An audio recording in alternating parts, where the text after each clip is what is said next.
आम आदमी पार्टी के विधायक अमानतुल्लाह खान की मुश्किलें बढ़ती हुई नजर आ रही हैं। कल दिल्ली पुलिस की तरफ से जिस तरीके से अमानतुल्लाह खान को हिस्ट्री शीटर के साथ बैड कैरेक्टर घोषित कर दिया गया था, उसके बाद हम आपको ये भी बता दें कि जहां एक तरफ दिल्ली पुलिस की रडार पर हैं अमानतुल्लाह खान, तो वहीं दूसरी तरफ बीजेपी की तरफ से फिर से एक बार एमसीडी के लिए लिख दिया गया है पत्र आम आदमी पार्टी के इंक्रोचमेंट को लेकर, जो कि राउज एवेन्यू कोर्ट के पास है। मेरे साथ सुप्रीम कोर्ट से एडवोकेट सिद्धार्थ आचार्य सर हैं। सर से इन दोनों टॉपिकों पर बात करते हैं। ये दो मुद्दे हैं, अमानतुल्लाह खान और दिल्ली में बुलडोजर। सर, दिल्ली पुलिस की तरफ से आम आदमी पार्टी के विधायक हैं ओखला से अमानतुल्लाह खान, और उनके ऊपर बैड कैरेक्टर के साथ साथ दिल्ली पुलिस ने घोषित कर दिया है हिस्ट्री शीटर अमानतुल्लाह खान को। किस तरीके से देख रहे हैं आप इसे? जी बिल्कुल, अगर आप अमानतुल्लाह खान का पॉलिटिकल रिकॉर्ड या उनका जो जब से वो दिल्ली आए हैं उनका एक वो देखेंगे, आप एनालाइज करेंगे, तो आप यही पाएंगे कि दिल्ली का कोई ऐसा कोर्ट नहीं है जहाँ पे इनके खिलाफ कोई केस नहीं चल रहा। तो ये एक तरीके से एक हैबिचुअल ऑफेंडर हैं, ये आदतन अपराधी हैं। और आदतन अपराधी ऐसा नहीं कि कोई छोटे मोटे केसों में, अगर आप देखेंगे बड़े बड़े लैंड ग्रैबिंग केस हों, दंगे उकसाने के केस हों, सीएए में किस तरीके से सुनियोजित जो प्रोटेस्ट वहाँ पे हुआ, अगर आप देखेंगे इतना लंबा, तो उसको किस तरीके से फ्यूल करना है पॉलिटिकली चुनाव में अपने फ़ायदे के लिए, ये हम सब ने बड़े नज़दीक से देखा। उसके बाद क्या हुआ जो दिल्ली को देखना पड़ा सीलमपुर जैसे इलाकों में, वो हम सब जानते हैं। तो कहने का मतलब ये है कि ये वो नेता हैं जो इस तरीके के जो मुद्दे होते हैं उसमें कहीं ना कहीं अपना राजनीतिकरण करना, और उसको राजनीतिकरण करके आपको उसको वोटों में कैसे भुनाना है, ये जो है इसमें अमानतुल्लाह खान की बहुत बड़ी इसमें चतुराई है और इसमें इनकी एक्सपर्टीज़ है। ये दिल्ली पुलिस की तरफ से जो एक्शन लिया गया, इस पर क्या कहेंगे? दिल्ली पुलिस ने यही कहा कि दिल्ली पुलिस ने ये भी कहा कि ये जो है 12वीं फेल हैं, और साथ साथ में इनका जो कैरेक्टर है वो बहुत ही गलत है। और दिल्ली पुलिस के साथ साथ मैं आपको ये भी कहना चाहूँगा कि भली उन्हें कल बेल मिली है, लेकिन इसका ये मतलब नहीं है कि ये साबित करता है कि उनकी लिप्तता नहीं थी इन सब जो क्राइम्स हैं उनके अंदर। तो कहने का मतलब ये है कि कहीं ना कहीं षड्यंत्र करना, लैंड ग्रैबिंग करना, साथ साथ में अब आज बुलडोज़र की आप बात कर रहे हैं, बुलडोज़र और भी कई इलाकों में चले हैं। दिल्ली के जो पॉश इलाके, दक्षिण दिल्ली के पॉश इलाके, न्यू डिफेंस कॉलोनी, दूसरे इलाके, वहाँ भी चले हैं। बट इनका क्या रहता है कि हर जगह जैसा कि मैंने कहा, ओवैसी साहब हुए, ये हुए, जहाँ भी कोई इलाका जहाँ पे इनको लगता है कि भाई मुस्लिम वोटर्स हैं या मुस्लिम एरिया है जहाँ पे बुलडोज़र आता था, बुलडोज़र आएगा तो उसमें तो ऐसा थोड़ा है नहीं, किसी कोई हिंदू व्यक्ति है उसने भी अपना अगर अतिक्रमण किया हुआ है तो वो भी हटेगा, कोई अपना, तो उसमें कोई बुलडोज़र कोई धर्म थोड़ी देखता है। जाहिर सी बात है, अतिक्रमण है, लॉ एंड ऑर्डर की समस्या है, तो उससे वो उसको सुलझाने के लिए बुलडोज़र आएगा।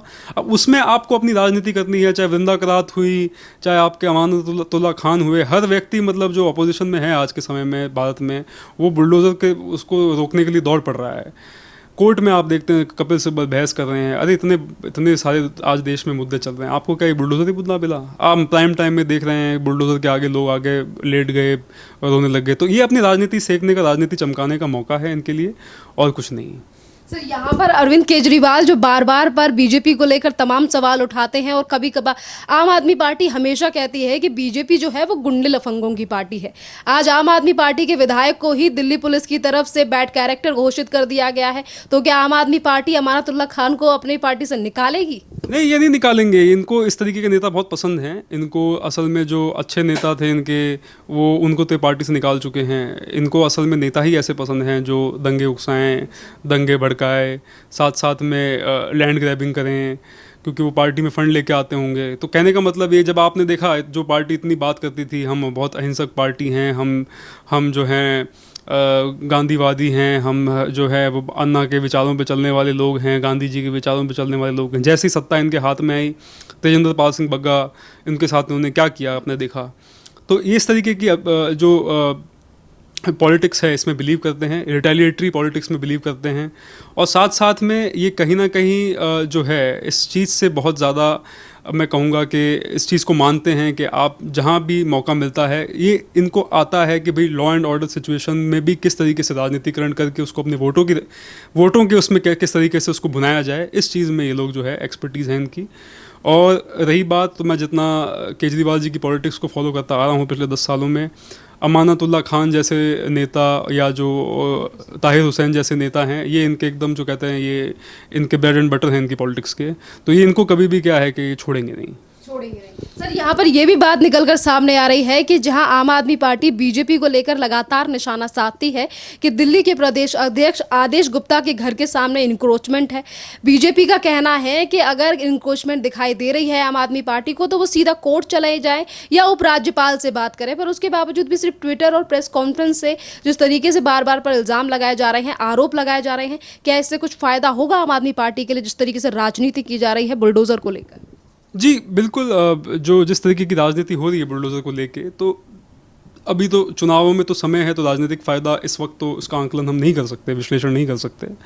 लेकिन हाँ, ये ज़रूर है कि कहीं ना कहीं जो हमने ध्रुवीकरण की बात की, तो ये इस तरीके के मुद्दों में ये ध्रुवीकरण ढूंढना कि नहीं, देखिए किस तरीके से अभी एमसीडी के चुनाव आ रहे हैं, या एमसीडी या लोकसभा के चुनाव 2024 में आएंगे, तो उसको किस तरीके से इस्तेमाल करें, उसको वोटों में किस तरीके से तब्दील किया जाए, ये इनकी राजनीति है अगर आप देखना चाहें। साथ साथ में आम आदमी पार्टी जो है वो कहीं ना कहीं अब इस चीज़ को मानती है कि क्योंकि कांग्रेस करीब करीब साफ हो रही है भारतीय राजनीति से, तो वो ये देखते हैं कि अगर हम 2 या 3 छोटे छोटे राज्यों में भी सरकार बना पाएँ और इस तरीके के मुद्दे जो हैं कि भाई जिस तरीके से हम मुसलमानों को एक तरीके से असुरक्षित दिखा के देश में उनके वोटों में तब्दील करके हम इस तरीके की राजनीति करके अगर 2 या 3 राज्यों में सरकार बना दें, तो हम एक भारतीय जनता पार्टी को एक नेशनल अपोजिशन के रूप में चैलेंज कर सकते हैं 2024 से 29 के चुनाव में।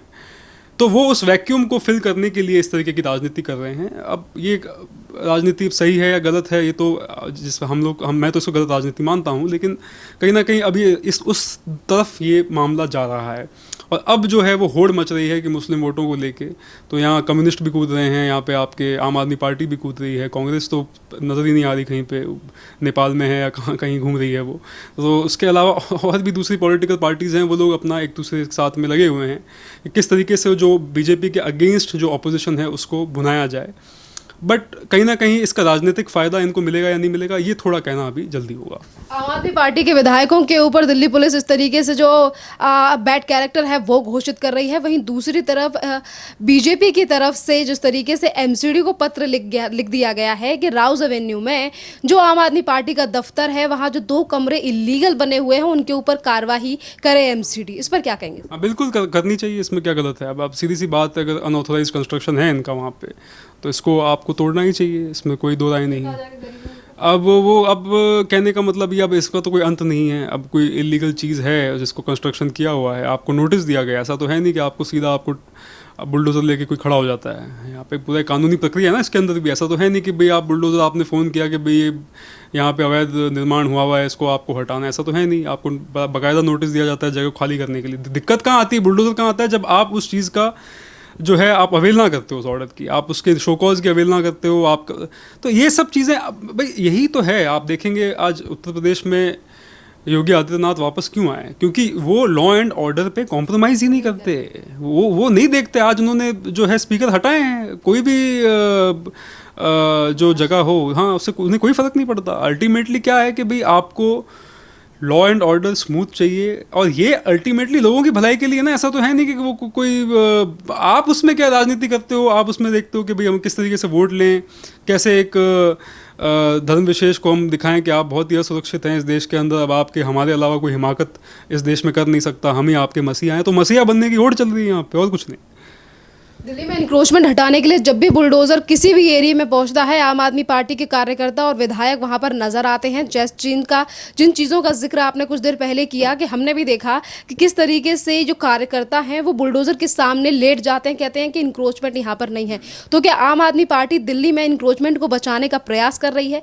एक तरफ कहा जाता है कि बीजेपी जो है उसने रोहिंग्या बांग्लादेशियों को दिल्ली में बसाया है, वहीं दूसरी तरफ अगर रोहिंग्या बांग्लादेशियों को कहीं पर भी लेकर एक्शन लिया जाता है या फिर इंक्रोचमेंट को लेकर एक्शन लिया जाता है, तो आम आदमी पार्टी सबसे पहले कहती है कि यहाँ पर तो कोई इंक्रोचमेंट ही नहीं है। हाँ बिल्कुल, आपने सही कहा। ये आप देखेंगे कि जहाँ पे भी एनक्रोचमेंट को ये वोटों में तब्दील कर सके, ये वहीं पे जागरूक होते हैं, वहाँ पे सबसे पहले पहुँचते हैं। और रोहिंग्याओं की बात करें तो रोहिंग्याओं को बसाने में इनका बहुत बड़ा हाथ है।